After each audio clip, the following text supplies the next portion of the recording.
CM voice వినందం. ఈరోజు వార్తాపత్రికల సమీక్షకి ఆహ్వానం. ఈరోజు ప్రధానంగా నిన్న అనుకున్నట్టే మన ముఖ్యమంత్రి చంద్రబాబు నాయుడు గారు భూములు, గనులు ఈ విషయాల మీద శ్వేతపత్రాన్ని విడుదల చేశారు. ఇప్పటికే పోలవరము, అమరావతి విషయాల మీద శ్వేతపత్రం విడుదల చేశారు. ఈసారి ప్రధానంగా రాష్ట్రంలో పెద్ద ఎత్తున దోపిడీ జరిగింది, వేల కోట్ల రూపాయలు అని చెబుతూ దీన్ని ఖచ్చితంగా రికవరీ చేయడానికి ఎవరిని వదలము అని చెప్తూ రావడం మనకు కనబడుతుంది. ప్రధానంగా మనం ఆంధ్రజ్యోతిలో చూడవచ్చు, ఆ హెడ్డింగ్ ఎవరిని వదలం. ఆ తర్వాత ఆకాశమే హద్దుగా వైసీపీ నేతల దోపిడీ, భూముల్లో 35,576 కోట్లు దోపిడీ జరిగిందని ఒక అంచనా వేయడం జరిగింది. అదేవిధంగా గనుల్లో 19,137 కోట్ల రూపాయలు గనులు తవ్వేశారని చెప్పరావడం కనబడుతుంది. యథేచ్ఛగా సహజ వనరుల లూటి, ఎర్రచందనం కోసం అడవులంతా ఖాళీ, ఇళ్ల స్థలాల పేరుతో నొక్కుడు, పేదల అసైన్డ్ భూములు లాక్కున్నారు, టైటిల్ చట్టంతో దోచుకున్నారు, ప్రతి దానిపైన విచారణ ఉంటుంది, గుజరాత్ తరహాలో ఇక్కడ చట్టం చేస్తామని చెప్పరావడం జరిగింది. గుజరాత్ తరహాలో భూ కబ్జా నిరోధక చట్టం, ఈ భూమి పేరిట మీ భూమి మీ పేరిట ఉందో లేదో చూసుకోమని చెప్పుకొచ్చారు. వైసీపీ నేతల దౌర్జన్యానికి భూములు, మైన్ లీజులు కోల్పోయిన వారు ప్రభుత్వానికి ఫిర్యాదు చేయండి, మీకు టోల్ ఫ్రీ నెంబర్ కూడా ఇస్తాము అని చెప్పడం జరిగింది. మీ భూములు, గనులు, లీజులకు తిరిగి ఇప్పిస్తాం, రాష్ట్ర ప్రజలకు ముఖ్యమంత్రి చంద్రబాబు నాయుడు గారు భరోసా. భూములు, గనులు, అటవీ సంపద పైన శ్వేతపత్రం. ఇది ఈరోజు ప్రధానమైన వార్త. అన్ని పేపర్లు కూడా అదే విషయాన్నే చెప్పుకొచ్చాయి. 5 ఏళ్లలో అడ్డగోలు దోపిడీ, అవినీతి అనకొండలను వదలం, గనులు, అడవులు, భూములపై శ్వేతపత్రం, సీఎం చంద్రబాబు గుజరాత్ తరహాలో ల్యాండ్ గ్రాబింగ్ చట్టం తెస్తామని ప్రకటన. ఇదే సాక్షి రివర్స్ రాసింది. భూ కాయింపు శ్వేతపత్రం పేరుతో సీఎం చంద్రబాబు పచ్చి అబద్ధాలు.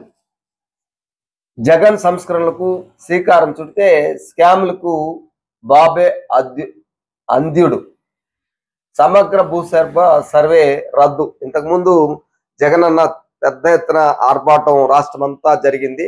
ఎందుకంటే ప్రతి భూమిని సర్వే చేస్తాం, డ్రోన్స్ ద్వారా చేపిస్తామని పెద్ద ఎత్తున చేశారు. మొత్తం ఆ టైంలో అధికారులు అదేవిధంగా రకరకాల అధునాతనమైన యంత్రాలతో పెద్ద ఎత్తున సర్వే చేస్తారు. దాదాపు 2-3 ఏళ్ళు ఇదే పనిలో ఉన్నారు. అధికారులను పెట్టేసి వాళ్ళని పని చేపించారు. అయితే అదంతా కూడా గంగలో మట్టిలో పోసిన పన్నీరే. అట్లాంటి పరిస్థితి తీసుకొచ్చారు. మొత్తం రద్దు చేస్తా ఉన్నామని చంద్రబాబు నాయుడు గారు ప్రకటించినారు. ఇది మొత్తం కూడా ఈ జగనన్నకి అనుకూలంగా మొత్తం మీద రాశారు పత్రిక. వీళ్ళేమో జగనన్నకి వ్యతిరేకంగా రాశారు. ఈ మధ్యస్థంగా ప్రజాశక్తి ఏ విషయం ఏమనేది చెప్పొచ్చింది. ఇది ప్రధానంగా ఉండేది. మొత్తం మీద దోపిడీ మాత్రం జరిగింది రాష్ట్రంలో. మొత్తం వేల కోట్ల రూపాయలు గనులు ఇవి రెండు కలిపి చూస్తే మనకి 55,000 కోట్ల రూపాయలకు పైగా మొత్తం గనుల్లో, భూముల్లో. ఇంకా ఎక్కువే ఉంటుంది, తక్కువ ఉండదు ఈ లెక్కలు వేస్తే. ఎందుకంటే ఎర్రచందనం వేరే ఉంది కదా, ఎర్రచందనము, గనులు, ఆ తర్వాత భూములు, అడవులు సంబంధించిన అడవి సంపద, ఇట్లా చూస్తే దాదాపు 55,000 కోట్ల రూపాయలకు పైగా దోపిడీ జరిగి ఉంటుందని అంచనాకి రావడం జరిగింది. లెక్కలేసి చంద్రబాబు నాయుడు గారు అదే శ్వేతపత్రం ఇవ్వడం. ఆ తర్వాత విషయానికి వస్తే రివర్స్ చెల్లదు అని మరో హెడ్డింగ్ ఇచ్చారు. పోలవరం సంబంధించి అప్పుడు టెండర్లు అంతా కూడా రద్దు చేసి రివర్స్ టెండర్లు ప్రకటించారు జగన్ గారు. ఆ తర్వాత దానికి మంత్రివర్గం యొక్క ఆమోదం ఉండాలి. అయితే మొదట్లో మంత్రివర్గం ఆమోదం లేకుండా మెగా కంపెనీ వాళ్ళకి ఇచ్చేశారంట. అది చెల్లదు అని చెప్పి నిపుణులు మేధావులంతా కూడా చెప్పకరావడం అప్పటి నుండి జరిగింది. వాస్తవంగా వెంటనే ఆర్భాటంగా అప్పుడు ముఖ్యమంత్రి జగన్ అయిన వెంటనే ఈ ముందు ఇచ్చిన టెండర్లన్నీ కూడా వెనక్కి తీసుకునేసి వేరే వాళ్ళకి అప్పగించేసినారు. కాబట్టి అదంతా కూడా ఒక పెద్ద చిక్కుముడిగా ఉంది. దాన్ని ఏం చేస్తారో చట్టబద్ధంగా మాత్రం చేయలేదు అనేది మాత్రం చెప్పరావడం జరుగుతుంది. ఆ తర్వాత విషయానికి వచ్చినప్పుడు అదే భూముల రీసర్వే నిలిపేస్తామని చెప్పి ముందే చెప్పాను కదా. అట్లా మొత్తం కూడా ఇంతకుముందు సర్వే చేసింది ఆపేయడం జరుగుతుందని చెప్పేసి ఇచ్చారు. ముసిరేసింది, వానలు పడుతూనే ఉంది, మీరు చూస్తూనే ఉన్నారు. కాబట్టి చాలా పెద్ద ఎత్తున రోజంతా జల్లులతో అక్కడక్కడ భారీ వర్షం పడతా ఉంది. మొత్తం మీద వర్షాలు మాత్రం చాలా సీరియస్ గానే పెరుగుతా ఉంది. కాబట్టి జాగ్రత్తగా ఉండండి. ఎందుకంటే బిడ్డల్ని వాళ్ళందరినీ కూడా బయట పంపడం విషయంలో జాగ్రత్తగా ఉండాలి. ఎందుకంటే ఎక్కువ వాన పడేటట్టుంది. ఆ జాగ్రత్తలు తీసుకోవాలని చెప్పి కోరుతున్నాము. ఇప్పుడు ఆ తర్వాత విషయానికి వచ్చినప్పుడు రాజ్యసభలో తగ్గిన బీజేపీ బలం. మామూలుగా కేంద్ర ప్రభుత్వం బీజేపీ ఎన్డీఏకి పూర్తిగా దండిగా ఉన్నింది ఇంతకుముందు సీట్లు. అయితే ఈ మధ్య కాలంలో ఈ ఎన్నికలు, అదేవిధంగా పంచాయతీ ఎన్నికల్లో కూడా ఓట్లు, ఎంపీటీసీలు, అదేవిధంగా అసెంబ్లీలో ఓట్లు వేసేటివి ఇవన్నీ ఉంటాయి కదా. ఇది మామూలుగా రాజ్యసభకి ప్రజలు వేసేది కాదు, ప్రజాప్రతినిధులు వేసే ఓట్లు. కాబట్టి దానివల్ల అక్కడ తగ్గిందంట. 113 ఉండాల్సిన మినిమం బలం 113 ఉండాలి, 101కి పడిపోయింది. ఇది పరిస్థితి. కాబట్టి వాళ్ళు ఇంకా బీజేపీలో వాళ్ళ యొక్క ప్రతిపాదనలు, వాళ్ళ తీర్మానాలు నెగ్గాలంటే ఇంకొంచెం సీట్లు పెరగాల్సి ఉంది. ఇది పరిస్థితి. బీజేపీతో చెలిమి ప్రమాదకరం అని చెప్పేసి బివి రాఘవుల్ గారు హెచ్చరిక చేస్తున్నారు.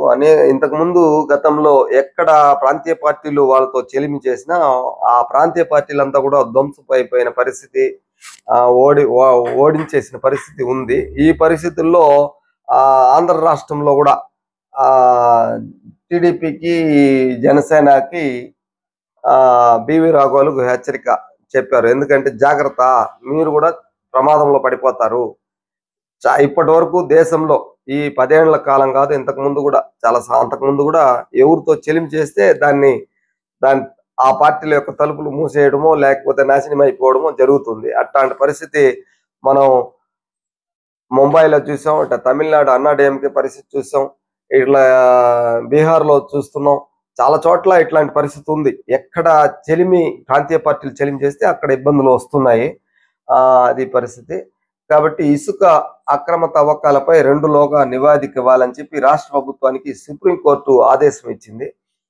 ఇప్పటి వరకు అధికారులు చెప్పడం ఏమంటే అట్లాంటివి ఏమి జరగలేదు, ఇసుక తవ్వకాల్లో గత నివేదికను పునఃపరిశీలించాలి అని చెప్పే సందర్భంలోనే అక్రమాలు జరగలేదని చెప్పి అధికారులు నివేదించారు. మీడియాతో ఇందుకు భిన్నంగా వస్తున్నాయి. ఈ పరిస్థితుల్లో అధికారులేమో ఒక మాట చెప్తున్నారు, వీళ్ళేమో ఏం లేదు అని చెప్పి చెప్పుకొస్తున్నారు. ఈ పరిస్థితుల్లో సుప్రీంకోర్టు ఒక మాట చెప్పింది, వెంటనే దీని మీద నివేదిక ఇవ్వాలని చెప్పి రావడం జరిగింది. సాయిరెడ్డి నోటి దురుసు జర్నలిస్టుపై తిట్ల పురాణం. సాయిరెడ్డి ఇట్లా జర్నలిస్టుని తిట్టినాడంట. వాడు వీడు అంటూ అసభ్య భాష, లేదంటే పరువు నష్టం దావా వేసుకోవాలి. కానీ జర్నలిస్టుపై చెలరేగిన సాయిరెడ్డి, ఇట్లా సాయిరెడ్డి గారు జర్నలిస్టుల మీద నోరు పారేసుకున్నారంట. కాబట్టి అది తప్పు అని చెప్పేసి వాళ్ళు కేసు పెట్టడానికి, పరువు నష్ట దావా వేయడానికి వెళ్తున్నారు. ఆ తర్వాత ప్రధానమైన వార్త, జిపిఎస్ని రద్దు చేస్తున్నట్టు చంద్రబాబు నాయుడు గారు బ్రేక్ అని చెప్పి రాశారు. వాస్తవంగా రద్దు చేశారని చెప్పి ప్రజాశక్తిలో వచ్చారు. నిలిపివేత సీఎం చంద్రబాబు ఆదేశం టీచర్ సంఘాలు హర్షం వ్యక్తం చేశాయి. ఎందుకంటే దాన్ని అమలు చేయాలని చెప్పేసి మళ్ళీ చంద్రబాబు నాయుడు గారు తీర్మానించినట్టు చెప్పారు. ఇప్పటి వరకు దాన్ని నిలిపేసినట్టు ప్రకటించారు. కాబట్టి వెంటనే ఓపీఎస్ అమలు చేయాలని చెప్పి వాళ్ళు కోరుతున్నారు. జిపిఎస్ని వీళ్ళు నిలిపేసినట్టు చెప్పారు. సంతోషం అని చెప్పేసి హర్షం వ్యక్తం చేయడం జరిగింది. ఇవి ప్రధానమైన వార్తలుగా మనకు కనబడుతుంది. గిరిజన బాలిక ఎక్కడ బాబు అంటే ఈ మధ్యకాలంలో 10 రోజులుగా కనపడలేదు ఒక బిడ్డ. దానికోసం ఆందోళన చేస్తున్నారు. జగన్ ఉన్నత లక్ష్యానికి బాబు ఊరి మధ్య పేద తరగతి పిల్లల వైద్యం విద్య కళ సాకారానికి వైఎస్ చర్యలు 8,480 కోట్లతో 17 కొత్త వైద్యశాలల ఏర్పాటుకు శ్రీకారం.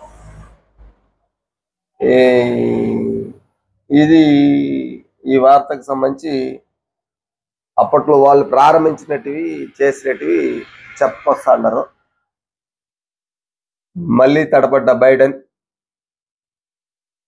చనిపోయానని అనుకున్నాను అని చెప్పేసి ట్రంప్ చెప్పుకొచ్చారు. మామూలు పోలీస్ వ్యవస్థ వైఫల్యమే అని చెప్పి చెప్పుకురావడం జరిగింది. అంత సీరియస్ గానే అసలు కొద్దిగా తలకాయ తిప్పాడంట. దాంతో అది సైడ్కి వెళ్ళిపోయింది. లేకపోతే కరెక్ట్గా ఇక్కడ పడుండేది గుండు. ఇట్లాంటి ప్రమాదం నుండి ఆ చావు నుండి జస్ట్ వెంట్రుకవాసిలో తప్పించుకున్నాడు ట్రంప్ గారు. మాజీ అధ్యక్షులు, అమెరికా అధ్యక్షులు. తర్వాత వార్తలు చూస్తే క్వారీలో ఘోరం, 3 కార్మికులు దుర్మరణం. ఎన్టీఆర్ జిల్లా కంచిచెర్ల మండలం పరిటాల సమీపంలో దోనబండ క్వారీలో సోమవారం ఘోర ప్రమాదం చోటు చేసుకుంది. డ్రిల్లింగ్ చేస్తూ ఉండేటప్పుడు పైనుండి మొత్తం మట్టి పెళ్ళలు, ఆ తర్వాత రాళ్ళు, పెద్ద పెద్ద బండరాళ్ళు మొత్తం కుమ్మేసింది, వచ్చి పడిపోయింది. దాంతో అక్కడికక్కడే చనిపోయారు, 3 చనిపోయినారు. సిఐటియు 50 లక్షల లెక్కన పరిహారం ఇమ్మని చెప్పి కోరింది. ఇది ఈరోజు ముఖ్యమైన వార్తలుగా కనబడుతున్నాయి. కాబట్టి మీరు ఇంకేదన్నా ముఖ్యమైన వార్తలు ఉంటే మళ్ళీ మీరు కూడా చదివితే బాగుంటుంది. ఎందుకంటే రోజువారీ అన్ని పత్రికలు చదవకపోయినా ఏదో ఒక పత్రిక అన్నా చదవండి. నేను టూకీగా విషయాలంతా, ఈరోజు జరిగిన విషయాలంతా కూడా నిన్న జరిగిన విషయాలు, పత్రికలో వచ్చిన విషయాలు మీ ముందు ఉంచాను. ఇంకొక విషయం మిస్ అయింది. మన జనసేన అధ్యక్షులు పెళ్లికి వెళ్ళున్నారు కదా, ఆడికి వెళ్ళినప్పుడు కూడా మొత్తం అడిగారంట, ఎట్టా మీరు 21 సీట్లు పోటీ చేస్తే అన్ని గెలిచిపోయినారని. ప్రజల్లో ఉండే వ్యతిరేకత చాలా సీరియస్గా ఉన్నింది కదా. అందుకోసం మామూలుగా ఇంతకు ముందు కంటే కూడా పవన్ కళ్యాణ్ గారు ఇంతకు ముందు మామూలుగా ఒక డబ్బులు ఇవ్వకుండా పెట్టకుండా గెలవాలనుకునేవాళ్ళు. ఈసారి ఆ విషయంలో యూటర్న్ తీసుకొని ఎవరైతే గెలవగలరో, డబ్బు పెట్టగలరో వాళ్ళనే పెట్టినారు. కాబట్టి ప్రజల్లో ఉండే వ్యతిరేకత దానికి తోడైంది. చాలా సీరియస్ వ్యతిరేకత ఉంది కదా. కాబట్టి 21 సీట్లు గెలిచారనేది నిపుణులు చెప్పుకొస్తుంటారు. ఈ పరిస్థితుల్లో ఆయన ఒక మనోభావాన్ని వ్యక్తం చేయడం జరిగింది. మొత్తం మీద ఈరోజు వార్తలు ఇవి. మీ కామన్ మ్యాన్ వాయిస్, మీ అందరం.